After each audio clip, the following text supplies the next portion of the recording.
Kobe Bryant, Gianna Bryant, John Altobelli, Carrie Altobelli, Alyssa Altobelli, Christina Mauser, Sarah Chester, Peyton Chester, and Ara Zabayan all passed away on January 26, 2020, in a tragic helicopter crash. This accident shook up the world and is seen by many as the starting point of one of the most turbulent years in recent memory.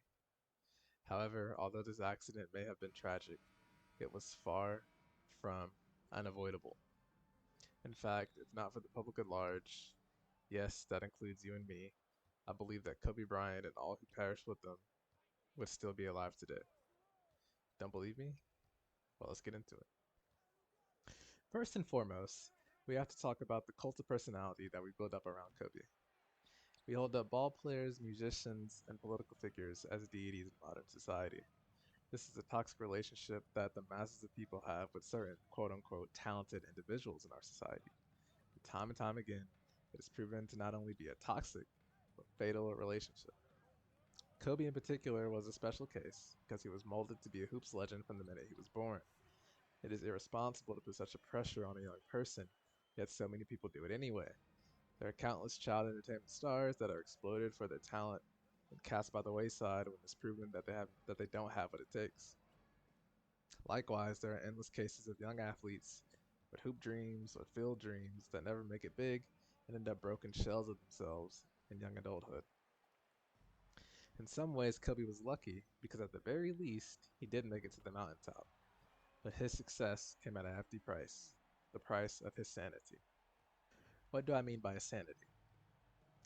Well, even from a distance, it is clear that Kobe had a grand idea of his own importance, a sort of egomania that would cost him his life in the end. This is the same person, let us not forget, who gave himself his own nickname, which requires a pretty grand idea of yourself, in my opinion. But seriously, I don't blame Kobe for his ego. I blame us. We're the ones responsible for gassing up not only Kobe, but athletes as a whole. At this point, let me be clear and state that sports are irrelevant. Sports do not matter. There is nothing sacred or important in any way, shape, or form about putting a ball in a basket, net, or goal. Running a leather ball into a painted end zone has absolutely no intrinsic value.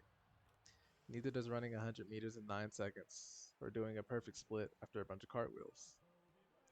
All of these sports, especially team sports, are meant to be used as a distraction for the masses. Professional sports act as one of the best distractions, and Kobe Bryant was at the center of this distraction machine, being crafted as the next Michael Jordan and also being positioned to be one of the pillars of the NBA going into the 21st century. Now, at this point, you have to ask yourself, who benefits from taking the time to craft this distraction apparatus? Who would do this? So, who has the money and power to create this distraction machine? Well, the capitalists, of course. And who are the capitalists? Well, true capitalists are the mostly white, mostly male rulers or owners of industries. These industries employ the masses of everyday people for as little money as possible. The powerful, white capitalist leaders of the world need the masses to be distracted so we do not try to interfere with their exploitative economic system and remain satisfied with the crumbs we receive in the form of wage labor. For marginalized communities, this is even more necessary because if the young black kids believe they can change their dire circumstances with a wicked jump shot or a sick flow, they'll be less likely to form the coalitions needed to bring the people who rule the world, again, the capitalists, to their knees. If the masses of people, especially those who are downtrodden in society, did not have sports to vent their frustrations, mass uprisings would happen with more regularity. To the same token, these uprisings would be more organized and would be more than likely to evolve into cohesive mass movements that could lead to a positive change in the material conditions of everyday people. Instead, we live in a world dominated by sports and entertainment, which is one of the major reasons why our current social movements are so disorganized scatterbrained, and oftentimes get co-opted by the entertainment industry.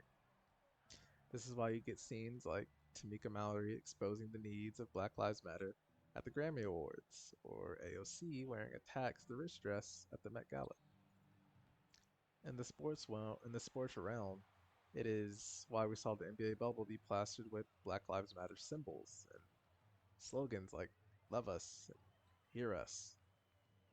To this very day, there are end racism slogans painted on NFL end zones, all while the police disproportionately kill more black and brown people, and most people don't pay attention because the sports and entertainment pacify us.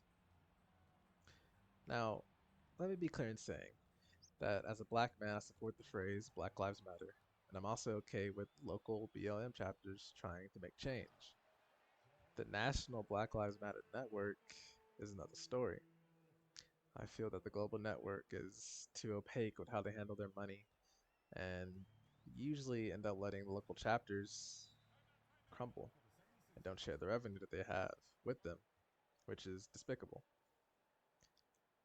Now, I'm also not against the NBA or the NFL using slogans like End Racism or Black Lives Matter. Again, I'm not against that statement at all. However, if these statements are all we get from these leagues instead of real changes in the everyday lives of black people, I feel like it is a bit pointless. At the end of the day, I'm a leftist, I'm a materialist, you might say I'm a socialist.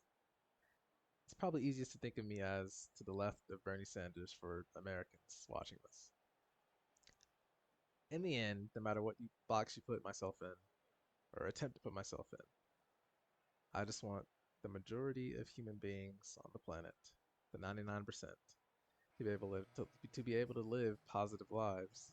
And the current iteration of capitalism doesn't allow that, which is why I feel it must be reformed. Okay, enough of the politics. Let me get back to Kobe. So, how does this relate to Kobe? Or rather, how is it that we are the ones responsible for his death? Well, simply put, we made Kobe think he was more important than what he actually was, which led him to being in that helicopter. You see, the whole reason behind Kobe's helicopter rides was so he could be with his family more often. He wanted to see his kids, and LA traffic would get in the way of that. Now, on the surface, this seems like a thoughtful thing to do. However, when you analyze it for a minute, it smacks of high class superiority. Kobe couldn't bring himself to be at the whims of traffic patterns like the rest of us mere peasants. He couldn't fathom, I don't know, actually taking a day off and prioritizing his children over his basketball career, like regular people have to do with their jobs. These compromises had no place in the mind of the Mamba. How dare he actually have to act like a normal person when he was supposed to be above us, mere mortals? So, Cubby rented out a helicopter service so he could skip over all the peons and emit ungodly amount of greenhouse gases on his expeditious trips around California. Unfortunately, this need to be superior and above the rest of us caught up with Kobe and those he held dear in the end. The day of Kobe's death was marred with rife incompetence and arrogance, reckless abandon for reality, to be honest. First of all, his helicopter had no business being in the sky that day. Visibility was under 3 miles in the air, which is far below the necessary amount required. If you don't believe me, well, every other helicopter in the vicinity was grounded. Even the LAPD was grounded. Now, if the LAPD wouldn't even fly, why on earth should Kobe have flown? You want to know why he did it? And again, I know this may hurt to hear, but he did it because of us. Kobe had been pampered by the public for the last 20 years. He had drunk the intoxicating Kool-Aid of superstardom. His pilot was a friend who had flown him around countless times. I find it hard to believe that if the same pilot was flying around a regular person, he would have actually flown. He would have denied him the request. It was a ridiculous request for the weather that day. But how could he, a mere mortal, turn down the request of the Black Mamba. And knowing what we know now about Kobe and his dogged determination, do you really think he had a choice to say no? You and I know both know Kobe was not flying that day. When he had something made up in his mind, he did it. And in the end, it cost him. So yes, I'm saying that in the end, Kobe went out like a sucker, partially a victim of his own hubris, but more than that, another victim of the vicious distraction machine, a machine that was constructed by our capitalist overlords to keep us fat and happy, to give us a chance to live vicariously through people who would never know us and never truly care about us. But that didn't leave us, or I should say, that didn't prevent us from putting on a show when Kobe did die. Suddenly, Kobe was in everyone's top three players, and everybody had a Kobe story, and we were dribbling out shot clocks and getting half court violations in his honor, and vigils were put up, and murals were created. All of this for a stranger. Yes, that's right, a stranger. We don't know these celebrities, and they do not know us. No matter how social media or mass media makes you feel, deep down, these celebrities are nothing more than distractions to keep our attention away from the collapse of our lives and society. So the next time a rapper gets shot, or a singer overdoses, or an athlete dies in an accident, just ask yourself, if that happened to you, would the celebrities even care? You and I both know the answer to that. They wouldn't. So why do you? When it happens to them. That's all I got, y'all. Peace.